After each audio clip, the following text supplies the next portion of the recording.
Hi, everybody, and welcome to Title II Tuesday, brought to you by the Center for Inclusive Teaching and Learning here at UWSP. This term, instead of teaching tips, CITL has repurposed this platform to provide you with bite-sized weekly steps to make your courses compliant with digital accessibility laws. This is a heavy lift, and like eating an elephant, the best strategy is to keep taking bites until it's done. You can stay on track if you do a little bit each week. Last week, we reviewed details of the changes to Title II of the Americans with Disabilities Act and showed you the track system, which begins with training. We asked you to enroll in the Digital Accessibility 101 Canvas course to begin that training. CITL isn't going to be able to walk everybody through what they need to do on a one-to-one basis. The overall scope of the remediation work that needs to be done is too vast for that. So this course should always be your first stop for how-to information.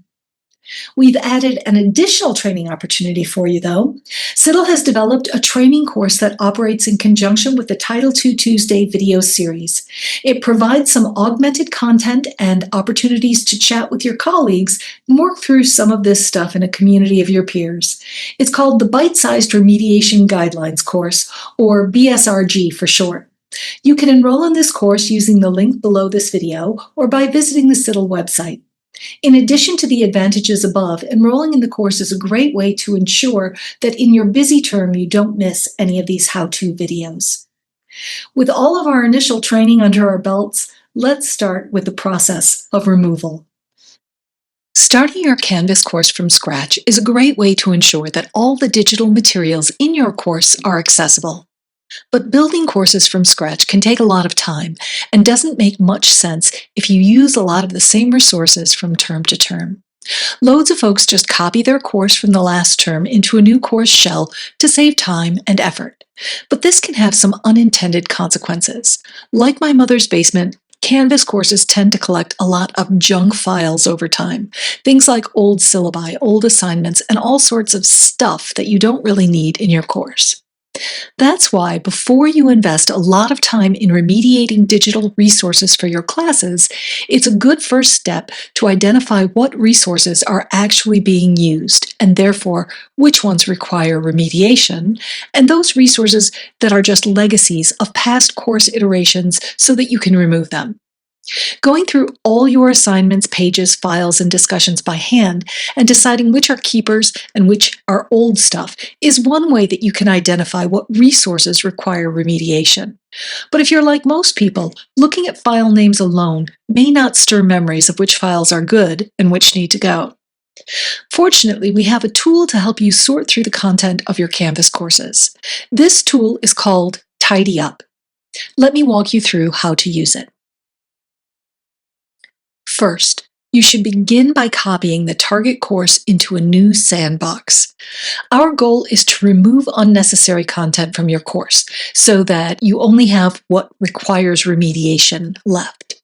You don't want to make changes to a live course that might accidentally mess things up, and you wouldn't change historic courses because these are archives of what you did for that class in the term that you taught it. So, a sandbox is a workplace for building and revising courses that prevents changes from affecting published courses. Here's a quick note, and I know that this is above everybody's pay grade except Sean's, but it's important. There are different locations in Canvas for different purposes. These locations are called instances. Training courses like the Bite-Sized Remediation Guidelines course or the Digital Accessibility 101 course are in what is called the Training and Development instance. You can see this in the URL as it begins with UWS-TD for UW System Training and Development. You can't create a sandbox course in this instance. To make a sandbox, you need to be in the UWSP course production instance of Canvas. So it can be useful to log in from the UWSP logins page or open a new browser window and access your dashboard in that. The URL should begin with uwstp.instructure.com. Okay, once you're in the right instance of Canvas, to make a sandbox course, access the bottommost item on the leftmost menu in Canvas. This is the Help menu. When you click on it, a bigger menu appears. The third item in this menu is the sandbox creation tool. When you create your new sandbox, you'll be given the opportunity to enter the course name and course code. It's important that we all use the same naming system for this, so that courses aren't named willy-nilly, and so that CITL staff can identify courses that are being remediated and provide appropriate support to you. So, please follow this exact naming and coding convention to help us more easily target the sandboxes where accessibility remediation is happening, but of course personalized for your course. The course name is the text that appears on the course card in your dashboard. The course should be named Sandbox in parens accessible dash course name dash instructor name. So, for example, Sandbox Accessible Essentials of Human Anatomy, Shefferly. The course code is the text that appears at the top left corner of your course pages. The course should be coded Sandbox Accessible, course subject and number, and instructor's name. So, for example, Sandbox Accessible, Biol 287, Shefferly. Repeat this process for each course you want to start working with. We recommend working through summer 2026 and fall 2026 courses during this fall 2025 term, though you can work through as many courses as you'd like to. When the sandbox is created, you'll get a prompt that allows you to skip directly to the new sandbox course. You need to copy the desired course material from your active course into the sandbox using the menu on the right-hand side of the page. Now, you can see that all of your courses will come up, and you need to choose which one to copy. My list includes courses I've taught, as well as those to which I've been added as a designer or a reviewer, and probably a lot of others because of CITL authorizations. Copy the whole course rather than copying one piece at a time. I tried to copy 2 different terms of my course into the sandbox so that I would have more file redundancies to show you. Sadly, I think I copied someone else's version of the course. Oops. Once your course is populated with new content, it's time to start tidying up.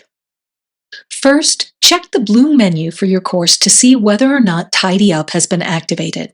If it doesn't appear in the blue menu, proceed to the course settings. Within Settings, select Navigation.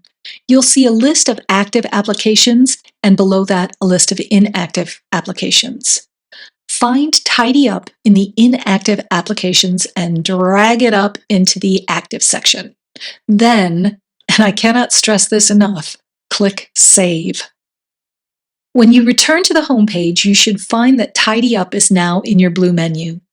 Click on the link and run the application. This can take a while the first time you do it. It's scanning all the files and Canvas content to see what's in use. You'll see when it's done that it gives you a menu that lists files, folders, and Canvas items. For the files and Canvas items, there are listings of whether the object is in use within the course. Files that are not in use can be deleted directly from this page. Notice that in my list, I've got loads of images, and they don't appear to be in use. This can be misleading when it comes to image files, however, because images that are used in quizzes or in question banks don't show up as being used in this tool. This is one big drawback for this tool in courses like anatomy that are highly image-based. Okay, you can sort through by file type, and if there are images or documents that are not in use, you can delete them using the trash can icon. You can also select a lot of files at the same time and delete them in bulk. Look for files that have the same name and are only different because they have a dash number after them. That will give you an idea which are duplicates. Look also for the same file name with different years, those sorts of things, to identify what you don't need in your files. You can also look at the folders in your course. I can see that I have a few folders with no files, just subfolders that are probably filled with content. If you see anything glaringly obvious as being out of place or empty, you can delete it from here, although this is a very low priority task. As for Canvas items, you can sort by type. This is a good way to see if there are duplicate or empty pages to delete, quizzes, and discussions that are no longer in use. There are a lot of announcements that have been copied over in this particular course. I don't need them since I usually make announcements as needed when I teach, not as a pre-planned activity, so I'll just delete them from here. Hopefully, from this you've gotten the gist of how to use the tool. By deleting unused or duplicate materials, out-of-date files, and the like, you reduce what needs remediation. Now, if you're feeling very adventurous after you've cleared out all the unnecessary junk in your course, you should run your initial UDOIT accessibility scan. The UDOIT Advantage tool will identify a lot of accessibility issues. This is a useful step right now, not because we expect you to start the remediation, but because it will give you an idea of the scope of your remediation needs. The initial scan can take a while. The output that you get from this scan identifies different families of errors. We'll be addressing how to correct the problems identified using this tool in future videos. If you can't start fresh every term and build a course from scratch, it's likely that your copying of courses has created unneeded, unused files. This week, create sandboxes for the courses you teach and use TidyUp to help you start weeding out the junk. And that's this week's Title II tip, brought to you by the Center for Inclusive Teaching and Learning here at UWSP. Remember, at CITL, we offer support for course design, learning activities, assessment, pedagogy, and accessibility. Visit our website to schedule a consultation today.